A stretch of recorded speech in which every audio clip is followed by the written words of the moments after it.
Hello, I'm Katerina Pakalchuk. Today, explosive news. The SBU spectacularly attacked the Crimean bridge. Putin is furious, threatening with his nutcracker and withdrawing from the negotiation process. A breakthrough at the front. The Russian army is approaching Sumy and shelling the city with artillery. And Russian oligarch Abramovich will be helping Ukraine. Subscribe to our channel. Only truthful news here. Like this video if you support Ukraine. The security service of Ukraine has struck the Crimean bridge for the third time.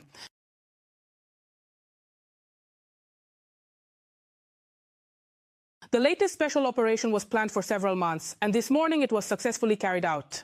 SBU agents planted explosives on the bridge supports. Due to the detonation of thousands of kilograms of explosives, the underwater part of the supports has been severely damaged. The bridge is in a critical condition. While the SBU attacked the bridge in a way that avoided casualties, the occupiers clearly did not care about people's lives. The SBU also reminds that the Crimean bridge is a more than legitimate target for attacks, so it will be struck more than once. God loves the Trinity, and the SBU always sees its plans through to the end and never repeats itself. Previously, we struck the Crimean bridge twice in 2022 and 2023, so today we continued this tradition, this time underwater. There is no place for any illegal Russian facilities on the territory of our state, so the Crimean bridge is an absolutely legitimate target, especially considering that the enemy used it as a logistical artery to supply its troops. Crimea is Ukraine, and any manifestations of occupation will receive our tough response. By the way, people online are already joking that the bridge was blown up by trucks again. Meanwhile, Russian propagandists are losing their minds over the power of the Ukrainian attack. The desperation in their voices is hard to miss. So now we're supposed to just put up with this too? How much more can we endure? My nerves are already at their limit. Already here in Kyiv right now, in the very heart of the beautiful city center, right at Orishki. Endure. But the occupiers barely had time to lament the morning attack before another one happened. Russian media reported that the Crimean bridge was attacked again during the day. Here, too, underwater drones were likely involved. But the Crimean occupiers have yet another reason to cry.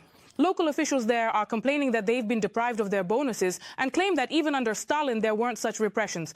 And you won't believe it, but they're losing their allowances for refusing to like the mayor's posts. No fewer than 40 employees of the local administration in Kerch have been affected. Previously, they were paid 46,000 rubles a month, including the bonus. But in May, the amount was slashed 2.5 times, down to 18,000 rubles. And all because the so-called mayor, Oleg Katargin, took offense at them. His subordinates ignored the requirement to regularly visit his social media and like his posts.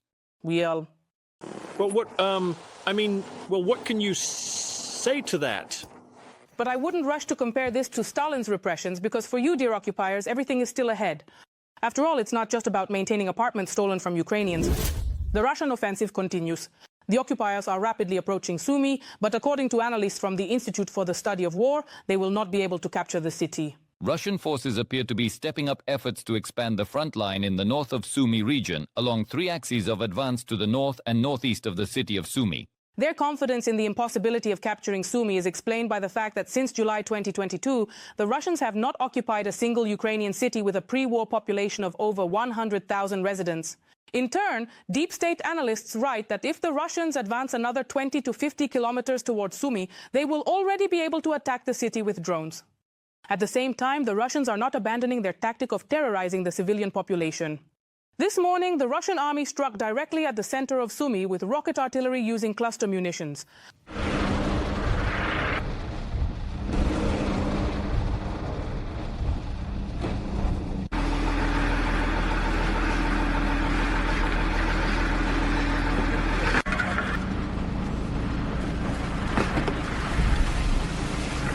It is known that 3 people were killed and 25 were wounded.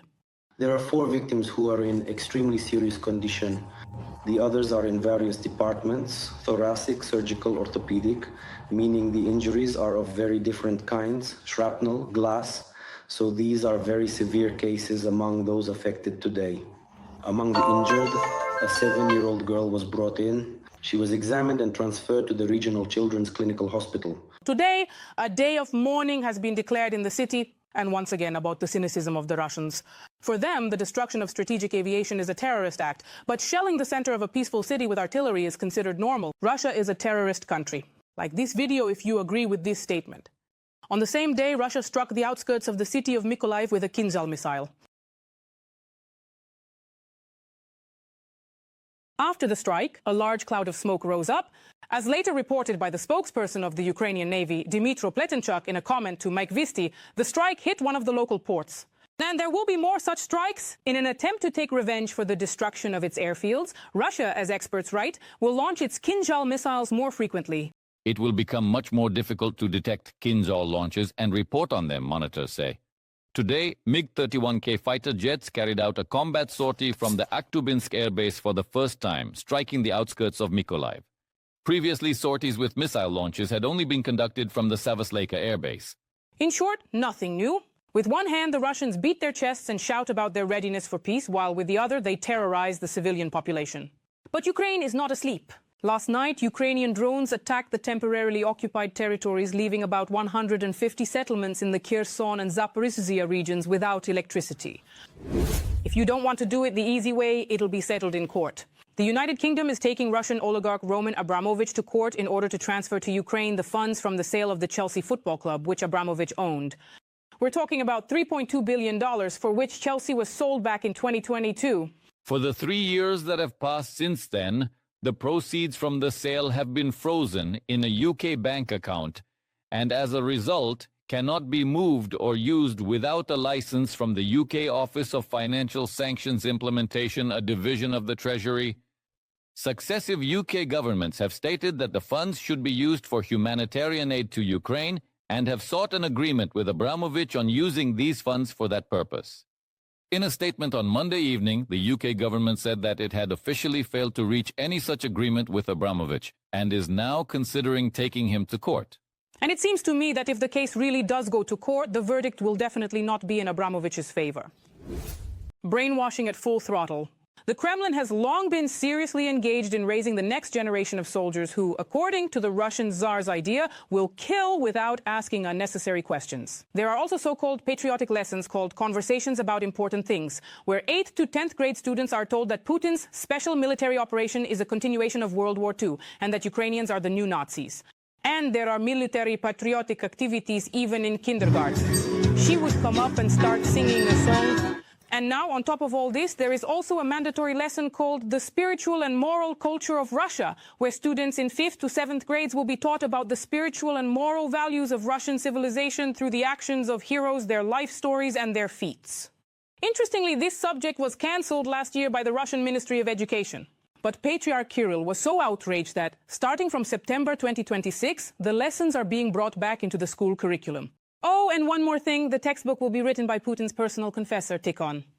I'm even afraid to imagine what will be in there, but they'll definitely mention the Holy War. And what do you think Putin's confessor will write in the textbook? Leave your comments. Every voice matters. Join our community, support independent journalism and help us bring you the truth from Ukraine. Become a member of Ukraine Today. Join us now. Another round of negotiations between Ukraine and Russia took place in Istanbul to discuss a ceasefire and a potential meeting between the leaders of both countries. How did it go? What did the parties agree on? And will there be another meeting? All the details coming up with Yulia Kokan.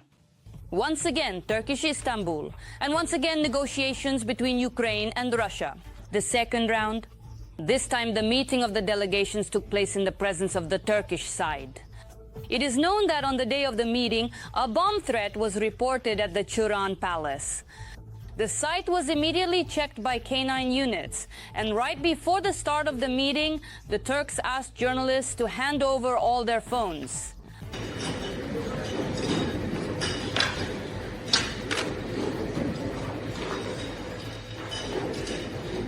On the eve of the negotiations, the Ukrainian side stated that it would discuss a ceasefire and humanitarian issues.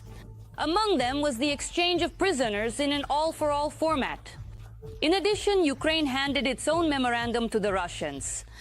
Before arriving in Istanbul, the Ukrainians managed to meet with European officials.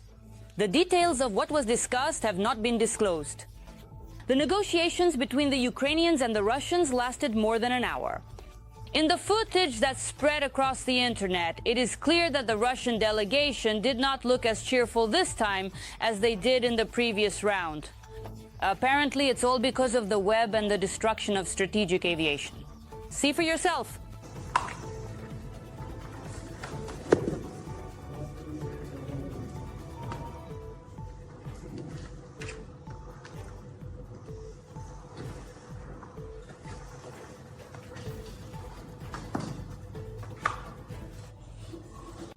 Last time, however, the Russians behaved extremely arrogantly, threatening both the members of the delegation and Ukraine as a whole. They gave history lectures and even refused to recognize our independence, calling the war Russia's business.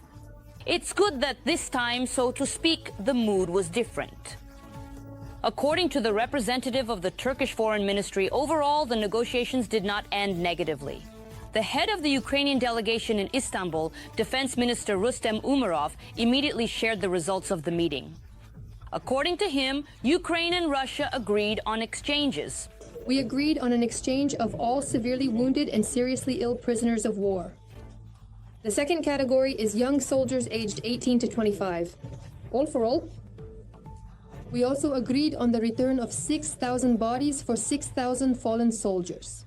People's Deputy Sofia Fedina clarified that the 6,000 bodies of Ukrainian servicemen agreed to be exchanged are mostly those who died in the Kursk region. A huge portion of these 6,000 are in particular from the Kursk region. Are these our losses there? Ours. Unfortunately, if permission is now granted to enter certain frontline territories to search for and retrieve the dead, this will be used by the Moscow Federation to redeploy their equipment and strengthen their positions, which could result in an even larger attack and even greater losses on the Ukrainian side. At the same time, according to Umerov, Russia did not agree to a ceasefire. The Financial Times reported that the parties did not make progress due to Putin's hardline stance. Ukrainian President Volodymyr Zelensky also commented on the negotiations after the meeting in Istanbul. An unconditional ceasefire, exchange of prisoners, the return of children, not an exchange, but the return of civilians, the return of children. And then, the next step is a meeting of the leaders. Regarding the meeting of the leaders, Umerov told me that they believe it could be worked on for the end of this month or the beginning of the next. As I was told, the delegation behaved in a way that was still unpromising, but a bit calmer than before. But the arrogance, honestly, it really is just what it is. And that's just simply how it is, that's just the way things are, to be honest. Zelensky specifically addressed the issue of a ceasefire. The president also reacted sharply to the Russians' proposal to establish a ceasefire for 2 or 3 days so that both sides could retrieve the bodies of the dead. For now, I don't see any such ceasefire. As they said about the ceasefire, they're ready for a ceasefire for 2 or 3 days to collect the dead from the battlefield. I think they're idiots. You can see the mood. So for them, it's just a matter of a short pause in the war. But that's not all that the parties agreed on. According to the head of the president's office, Andriy Yermak, the Ukrainian side handed over to the Russian representatives a list of Ukrainian children who need to be returned. We're talking about hundreds of children whom Russia has illegally deported, forcibly relocated, or is holding in temporarily occupied territories. This issue is a fundamental priority for us. At the same time, according to The Economist, the head of the Russian delegation, Medinsky, reacted inappropriately to the demand to return Ukrainian children. The Ukrainian side handed over a list of hundreds of children who were deported to Russia. A source familiar with the exchange reports that the head of the Russian delegation, Medinsky, responded as follows: "Don't put on a show for European old ladies who don't have children of their own." After the negotiations, the Russian side published a so-called peace memorandum, which it handed over to Ukraine during the talks. It includes in particular Ukraine's neutrality and international recognition of the temporarily occupied Ukrainian territories. And that's not all.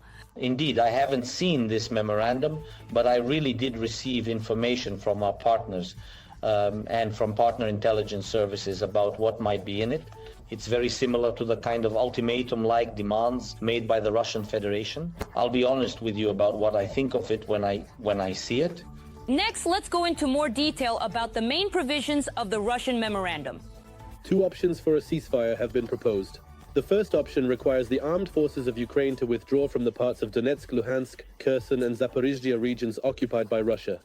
The second, a package proposal, includes provisions banning the redeployment of troops, halting mobilization and the supply of foreign military aid to Kiev, and initiating demobilization. But of course, that's not all. The document also mentions the following: Ukraine's neutrality and its refusal to join NATO. There is also a provision prohibiting military activity by other countries in Ukraine. And let me list some other no less interesting demands the Kremlin has made of Ukraine. Ukraine's non-nuclear status, setting a maximum limit on the size of the armed forces of Ukraine, lifting all economic sanctions imposed by Ukraine against Russia, and refraining from introducing new ones. International legal recognition of Crimea and the 4 occupied regions as part of Russia. Mutual renunciation of claims related to damages caused by hostilities. Guaranteeing the rights and freedoms of the Russian-speaking population, lifting restrictions on the activities of the Ukrainian Orthodox Church UOC, prohibition of the glorification of Nazism, holding elections in Ukraine, and only then signing a peace treaty, a ban on the deployment and placement of nuclear weapons in Ukraine, and so on. Additionally, the deputy chairman of Russia's Security Council, Dmitry Medvedev, who is also known as Russia's chief alcoholic, stated that Russia's goal in participating in the peace talks in Istanbul is not compromise, but a swift and complete victory for Russia. He wrote about this on his Telegram channel. According to Medvedev, the negotiations are not aimed at achieving a compromise peace and are not based on imaginary, unrealistic conditions, referring to Ukraine's position. To everyone who is worried and waiting for revenge, you should be worried. This is a characteristic of a normal person. Revenge is inevitable. At the same time, you should remember the first thing: our army is actively advancing and will continue to advance. Everything that is supposed to explode will quietly explode, and those who are meant to be eliminated will disappear. The negotiations in Istanbul are not needed for a compromise peace based on someone's invented unrealistic conditions, but for our swiftest victory and the complete destruction of the neo-Nazi regime. This is the meaning of the Russian memorandum that was published yesterday. At the same time, the first deputy chairman of the State Duma Committee on International Affairs, Alexei Chepa, stated that Russia would agree to a third round of negotiations with Ukraine under 2 conditions. The absence of new attacks, such as the blowing up of railway bridges in the Russian rear and strikes on strategic aviation airfields, as well as adherence to the 2-day ceasefire proposed by Russia on certain sections of the front. He added that if these conditions are met, new negotiations with Ukraine could take place by the end of June. And what do you think about these results of the negotiations between Ukraine and Russia? Write your thoughts in the comments. It will be interesting to read them. And let's do a roll call. Like this video if, just like me, you hate Russia and wish for Ukraine's victory. And it's especially interesting to read comments from our viewers who are not from Ukraine. Ukraine is burning, but trade goes on. In Paris, environmental activists from Greenpeace staged a protest against the import of Russian gas.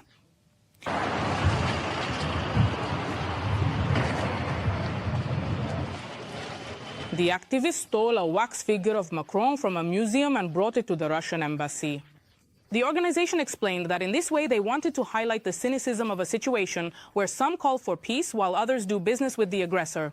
The wax figure of Macron, worth about 40,000 euros, has already been returned to the museum. It was not damaged. Please like this video to support what we do, and be sure to subscribe to our channel, Ukraine Today, so you don't miss future episodes.